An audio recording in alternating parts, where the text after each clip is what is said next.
guys, it's Bonnie Adams and I'm finally back with another video. I know it's been a while, forgive me. But today I'm giving you guys an update on my health dealing with Graves' disease and hyperthyroidism, so stay tuned.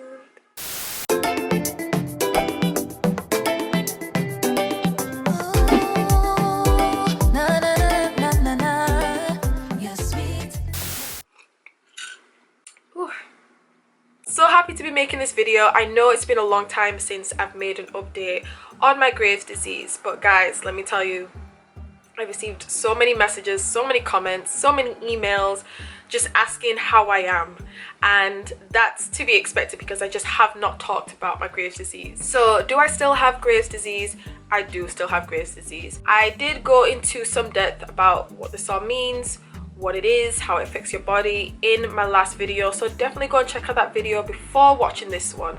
And of course, I will be making more videos on my health in the future, so if you want to, like this video and subscribe to this channel and click the notification bell so you are updated when I post a new video. I would say for most of 2019 I've been on a plateau. Like, I just, that line, everything else has been good, but the TSH level just has not moved. And for most of the last 2 years, it's just been an in and out battle of increasing medications, lowering the medications. As you know from the last video, for the end of 2018 and from January to May, I was on medical leave. I was at home, but it was a lot of changes that I made in those months that allowed me to go back to work and get that energy back. One change I made was my eating habits and my fitness.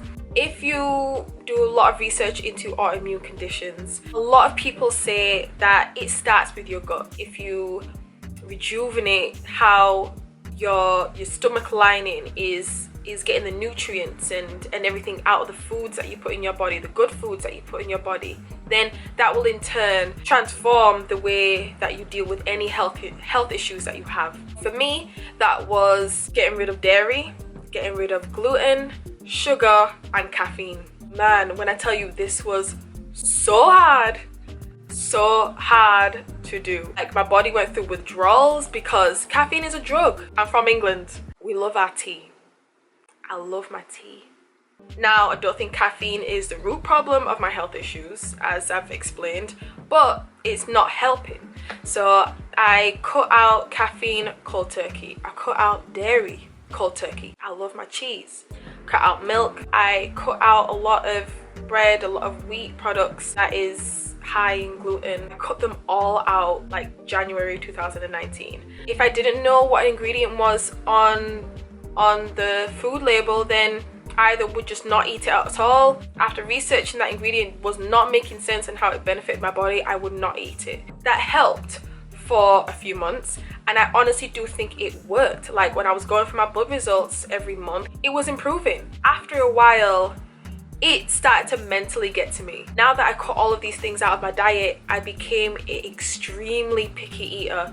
There was times where I wasn't even eating food because it had gluten in it, or it had dairy in it, or it had artificial sugars in it. It was driving me crazy. So I did slowly introduce some of these food back in, but I wasn't punishing myself for having these foods like I was. I was very militant about it at the beginning, but I just started to ease up on it.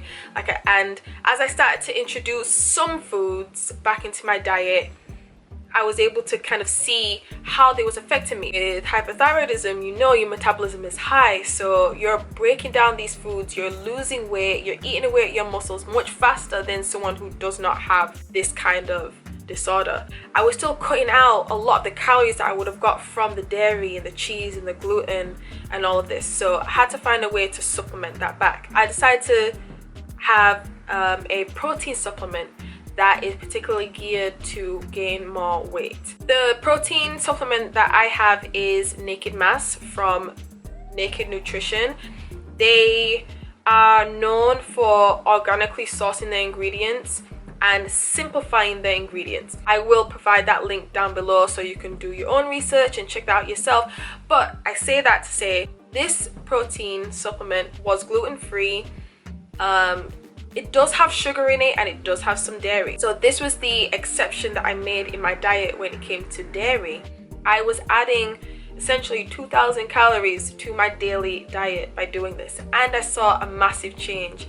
I was gaining more weight and I was balancing it out with keeping fit by running, and I bought skates, I went skating, and with all that I had to be careful with because I still do have the heart issues, but it was just keeping your body constantly moving that I think transformed what I was seeing on paper and my test results. Another diet addition I've done is drinking and consuming more fruits and vegetables, whether it be in my meals or in green juices. The picky eater in me from 2 years ago is in shock because I never would have thought I'd be drinking green juices or any type of natural pressed juices of any kind, but that's where I am. If you want to know where I get my juices, check the link in the description. I get all of my juices from Pressed Juicery. If you sign up for their membership, it's like $5 juices. I'm always picking up one if I'm not able to make one myself, because I do have a home juicer. I'm not sponsored or anything like that. It's just, I'm just trying to provide you guys with all of my resources that I've been using to help me get by. It's important to keep your vitamin intake in line as well. I was extremely vitamin D deficient. Being vitamin D deficient, particularly in people of color as well, is sort of the underlying foundation of many different health issues, particularly autoimmune conditions. Currently on iron supplements. Iron is super important, particularly if you're a female and you're having cycles and everything. Selenium is another vitamin that I'm taking that has been shown to really help thyroid disorders as well. To help me, I do have little like a pill thing because brain fog is real and I do not always remember to take my medications, so I do separate them day by day to make sure I'm taking them on time. The success that I'm getting from all of these dietary changes, I would say, is because I went into it with a mentality that my life depended on it. It's do or die. You have to cut out that dairy. You have to cut out the sugar, the caffeine. You have to eat more fruits and vegetables. You have to consume more healthy, good stuff into your body. That's in a way pushed me mentally as well, because you have to have a positive mindset. But moving on, I want to talk about the body changes. I was about 130, 135. And since then, I am now currently 145, 150. For me, that's a healthy weight. At the moment, some of it is not that healthy because we are in a pandemic and the gym is not open and I am an essential worker, so I have not had any time to really dedicate to working out. It's also due to me being on a little bit of a high medication, I'm almost certain, because I haven't been on 5 milligrams of my medication in a long time and I've just gained all this weight. Not that much, but I have noticed the changes in my body. It's a little bit more jiggly. Hi, my thyroid eye disorder, how's that going? I still have it. It's not as bad. I always had this issue where my eyebrows were kind of like, my face muscles were kind of stuck in a way, like my eyebrow were, I can't remember which one was more higher, but it's more even. I can control them, they move together.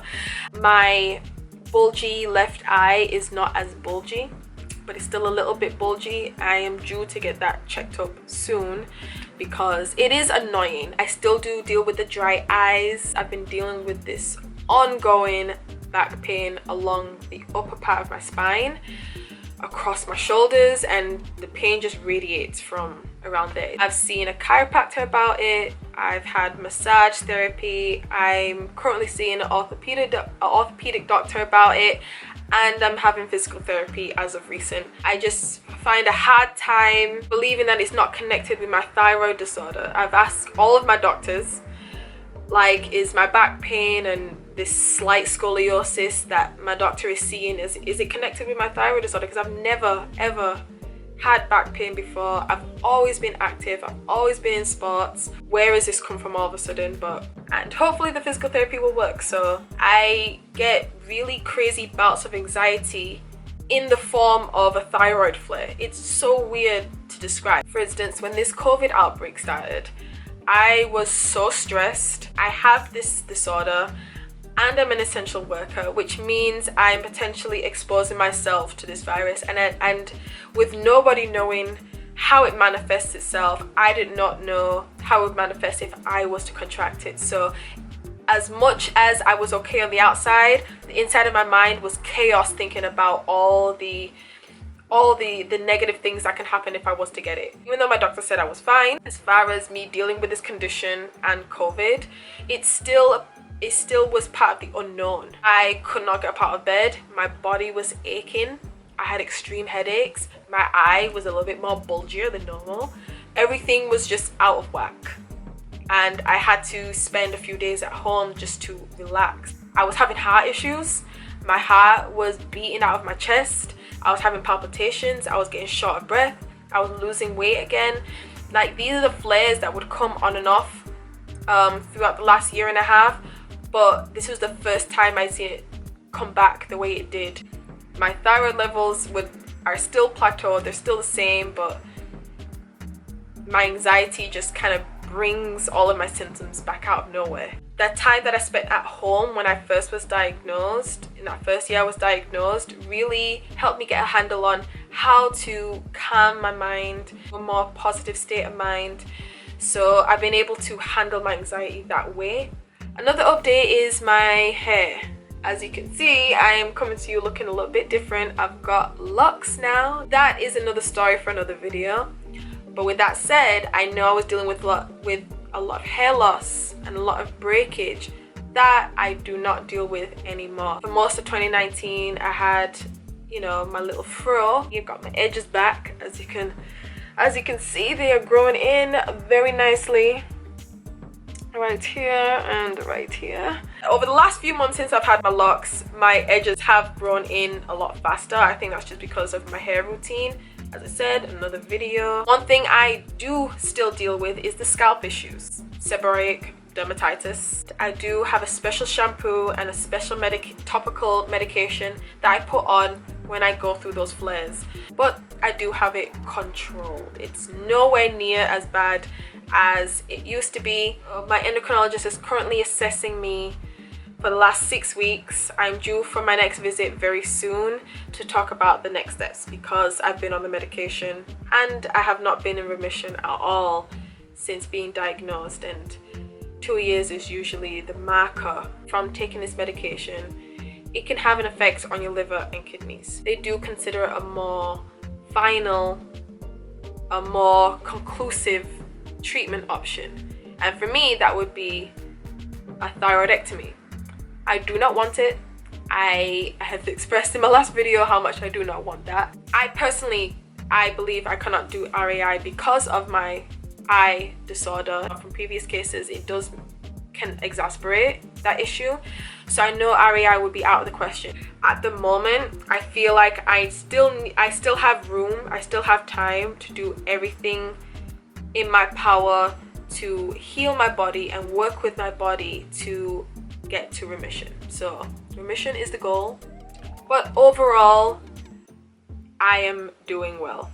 I'm not exactly where I want to be, but I'm exactly where I need to be to get on with my life. I have a new job, I have new life goals. I have such a different outlook on my life than I did 2 years ago when I was first diagnosed with this disease, because I felt like it was a death sentence. Like, I never would have imagined that within 2 years' time I would be at the point where I am right now, because I was in such a dire state. Just looking at the last 2 years and the progress that I've made, I'm so happy with myself, and I think that is as much as an update I can give you guys. I'm sorry if it was all over the place. I will have additional videos. I want to talk about a few ways I was able to help myself mentally, and a very important video that I want to make for you guys, and information that I want to share with you guys on how you can be your own health advocate. So yeah, that's all I have for my health update. If there's anything else you would like to know, or comments that you have, just make sure you comment in the comments under this video. The next video that I will be putting out there is a Q&A and reading your comments from my last Graves' disease video. There were a lot of discussion that happened in my messages and in the comments of that video. I think it's beneficial to have all in one place, so I will be reading a lot of the comments and the questions that I received. Yeah, stay tuned for that. Again, make sure you subscribe to my channel and click that bell to stay notified on when I put out the next video. Also, follow me at It's Bonnie Adams on all social medias, particularly Instagram. That's where I post the most. I'll be dropping a few gems here and there about my health and just whatever I'm getting into. It was nice talking to you guys again, and I will see you in the next video.